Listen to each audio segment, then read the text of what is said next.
My name's Ed Rigg. I run a company called RecDeK. We're all about independent entertainment discovery across all the streamers.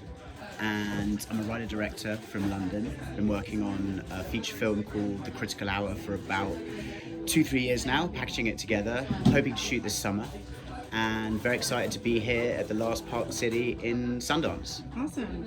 So tell us about what RecDeK is and the birth of that.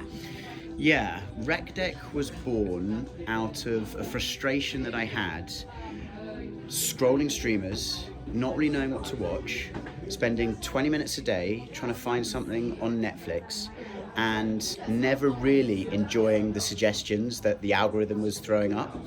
I also didn't want to be suckered into the latest huge marketing budget from the big studios, but what I did want to know is what my best friends were loving, what my favourite cinematographer and editor and directors were recommending, or what my favourite film festivals, what was winning awards, or the journalists that I really admired, what were they reviewing.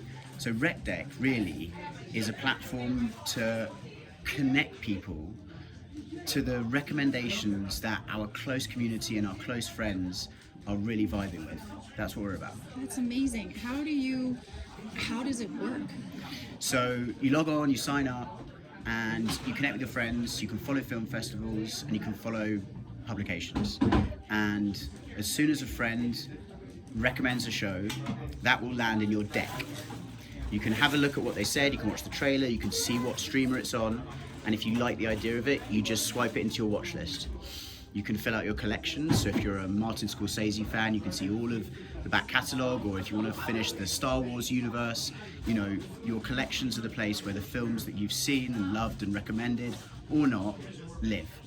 And so the way that we're kind of growing and rolling out in the past kind of year since we've been live is through hosting events at film festivals like this.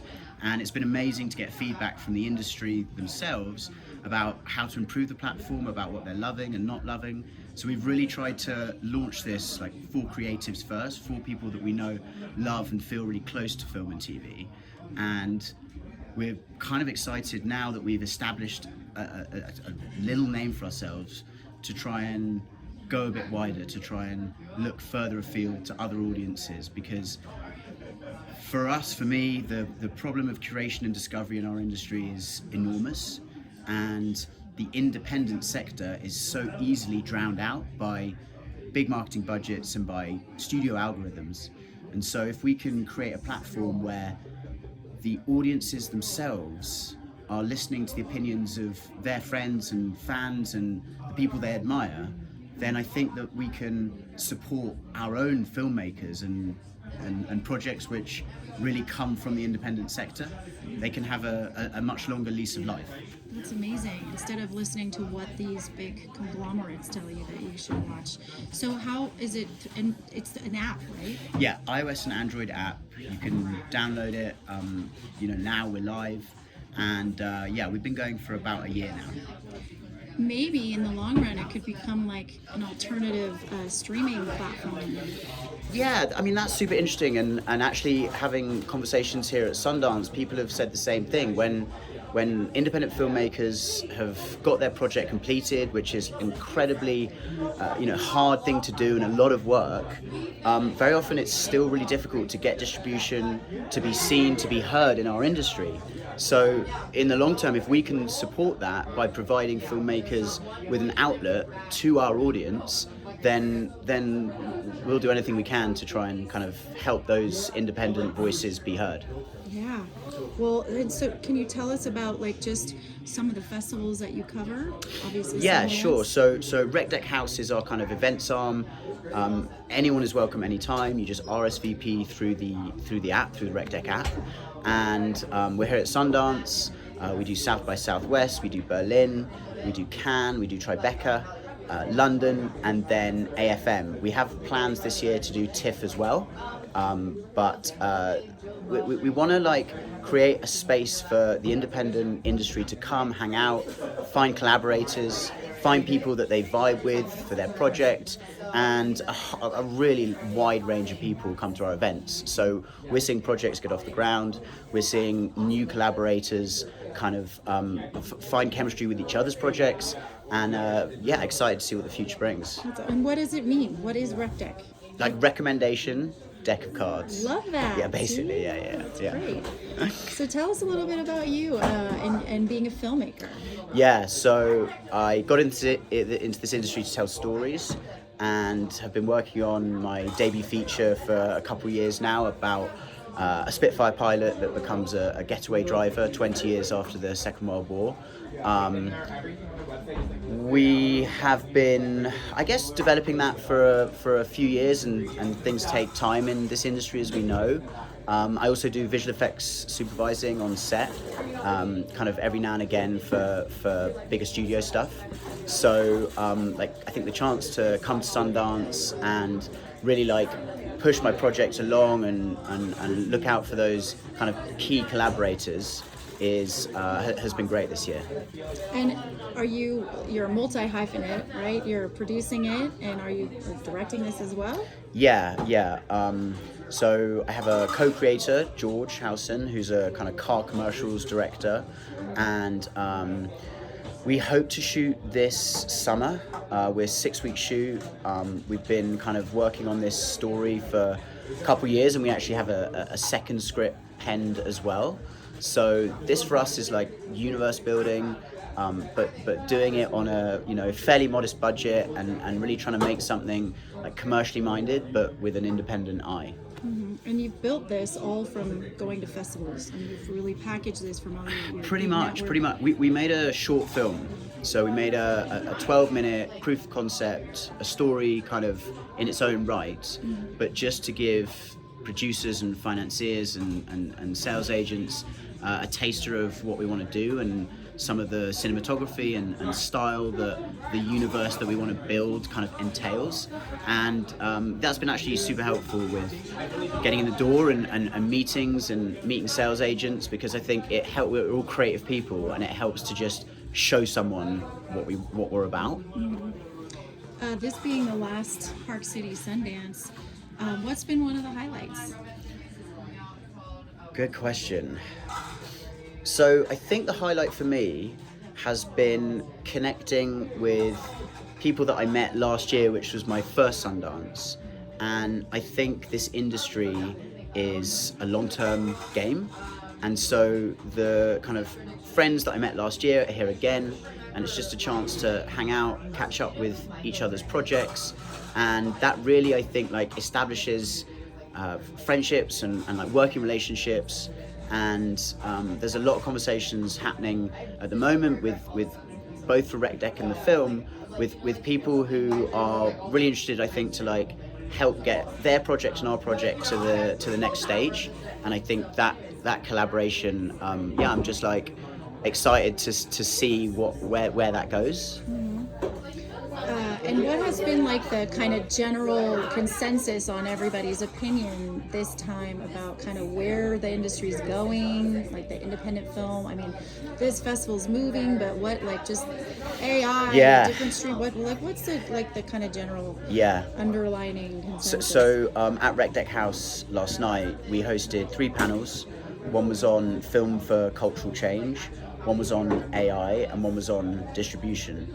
And I think filmmakers and producers and directors making films for social impact have similar issues that the whole entire of the independent industry has, which is how to be seen, how to break through and get discovered, get found, how to find story resonance with a wide audience.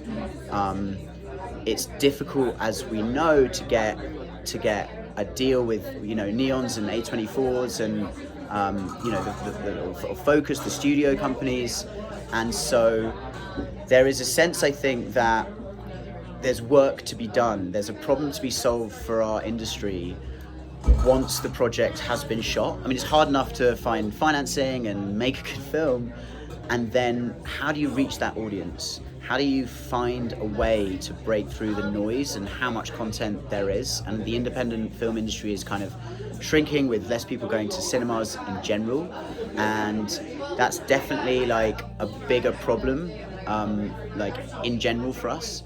So not that I want to speak about problems. Like, I think lots of companies here are using tech and are finding uses, with AI and other technologies to try and deliver filmmakers' projects directly to audiences. And I think that is, we all should keep an eye on that, because I think that could kind of change the game a little bit for everyone's project. Yeah, and yet it's always changing, right? It's always changing, and technology is changing so quickly.